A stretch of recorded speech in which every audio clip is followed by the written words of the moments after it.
Imagine you could get more done in 12 weeks than others could in 12 months. What would you accomplish? What would your life look like? How much money would you be making? What would your job be? So, can you?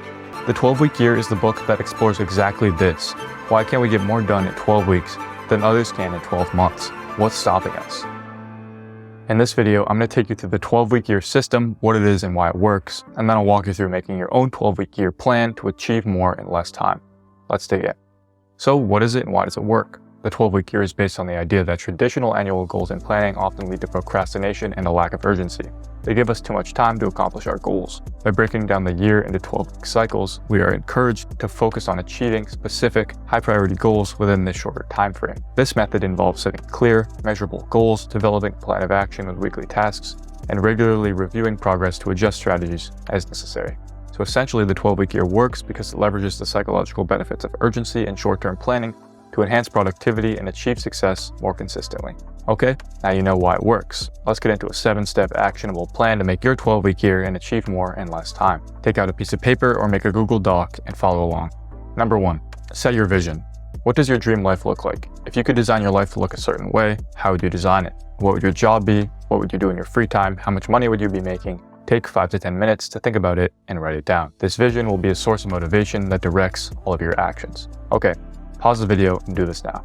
Number 2, establish your 12-week goals. Now that you have your vision, aka what you want your life to look like, you can create specific goals for your first 12-week year that help you get there. Let's break our vision down into a set of goals that are specific and measurable. These goals should push you beyond your comfort zone but still be achievable within the 12-week time frame. Here are some examples. If your vision is have a perfect physique, make over $100K a year creating videos about travel, and have a cabin in the woods, maybe your first set of 12-week goals would be something like this. Lose 15 pounds, start a channel and start uploading videos about travel, save $2,000 to put toward the house. Okay, pause the video and do this now. Number 3, develop an action plan. Now we are going to develop an action plan that we will follow to achieve each of our 12-week goals. Let's break down each goal into a set of actions along with a time frame of when the action should be completed. Do it along with me. So for our example goals, our first goal was lose 15 pounds. Our first action may be go for a run 3 times a week, which would be due weekly. Our second action might be intermittent fast, eat only 2 meals a day, which would be due daily. Our third action would be don't buy sweets when going to the grocery store, that would be due each week. And our last one might be get rid of all snacks in the cupboard, which would be due on week 1. For our second goal, start a channel and start uploading videos about travel. Our first action could be create a channel and write a description about it and then plan for 10 upcoming videos, which would be due on week 1. Our second action might be upload 1 video a week, which would be due every week except for the first. And our last action might be see how to get monetized and start making money, which would be due on the last week, week 12. So for our third goal, save $2,000 to put towards a house, our first action could be save $300 from each paycheck, which would be due each week. And our second action could be create a separate savings account for house money that I won't touch, which would be due on week 1. Number 4, control your time. Now that we have an actionable plan for us to follow to achieve our 12-week goals, we need to plan and control our time.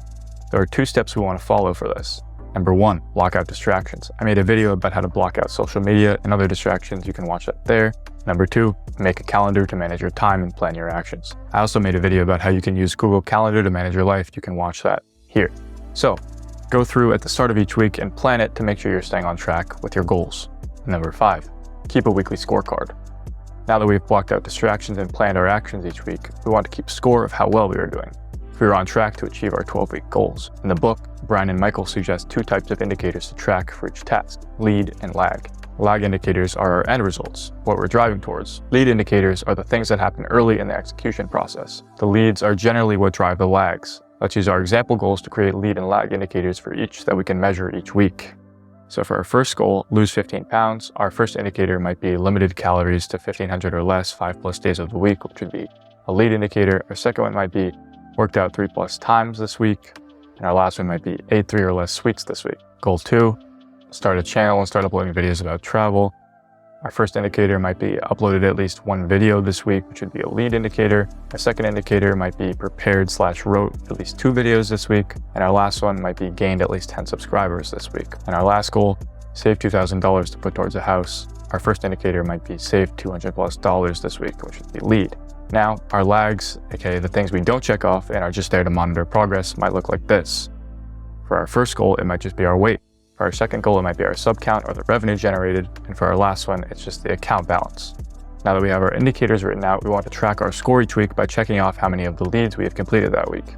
We want to aim for a score of 85% completion or higher to maintain making progress towards our end goals within the 12 weeks. Let me show you my Excel spreadsheet of keeping score.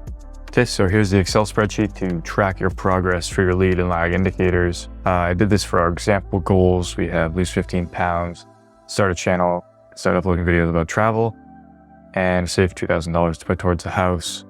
We have our leads and our lags. And how this works is at the end of each week, you go through each of the leads and you say, did I do this? If you did, you copy this check mark up here. You go ahead and paste it for all the ones that you did. And it will automatically calculate your completion rate for you. You want to aim for a completion rate of 85% or higher for the leads. And then you can track the lags down here and see your progress. You can go through the bottom and switch between each week. So there's week 1, week 2, all the way up to week 12 and track your progress. So what you can do is add each of your own goals here, copy the entire spreadsheet, and then go over through each week and just paste your entire spreadsheet. And that's the easiest way for you to do this for your own goals. So go ahead and add your own goals and track the lead and lag indicators. I'll put this Excel spreadsheet in the description if you want to use it yourself. Number 6, create an accountability system. Establishing a system to either hold yourself accountable or have other people hold you accountable for your commitments is essential. This plus keeping score should keep you well on track to complete your goals. Brian and Michael suggest setting up a group of friends to meet once a week in a meeting called a weekly accountability meeting. And each of you go over if you've accomplished your goals for the week and what you plan on doing for the next week, giving each other feedback on how to improve. If you don't want to set up a group of friends, you can sit down one-on-one with a willing friend, a family member, or a partner each week and go over your goals for the week, what you achieved, and how you can improve. The point of this is to have someone hold you accountable for your goals and progress. You can also hold this meeting by yourself if needed. And lastly, number 7, review weekly. Each week, you should spend a little bit of time, no more than 10 to 20 minutes, reviewing how the week went for you, adjust the plan as needed, celebrate successes, and address any areas where you may be falling short. And that's it. With this 7-step framework, hopefully you'll be able to achieve more in less time. Good luck accomplishing your 12-week goals, and be sure to let me know how it goes in the comments or if you have any questions. Thanks for watching. If you enjoyed, don't forget to subscribe or watch another video like this one.